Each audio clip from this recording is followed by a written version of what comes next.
साउनमा व्रत बस्नुहुन्छ जहिले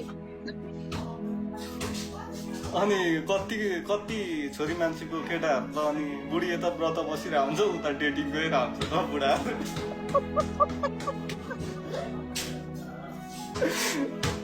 हो मैले देखेको हो तपाईँको त्यस्तो नहोस् होइन अनि एउटा कुरा सोध्नु मन लाग्यो कि तपाईँलाई अब व्रत बस्नु हुँदो रहेछ त्यही भएर सोधिहालेको कि अनि कहिलेकाहीँ घरकोले नि व्रत बस्छ बाहिरकोले नि व्रत बस्नुहुन्छ कि त्यसको आयु चाहिँ कति हुन्छ होला है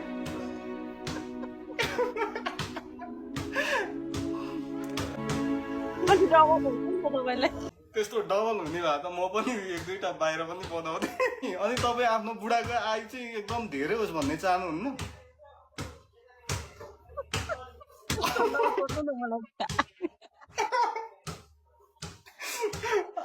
होइन आयु त बढाउनु पर्यो नि त यसो थपथाप गरेर अरूले नि यसो बसिदियो भने होइन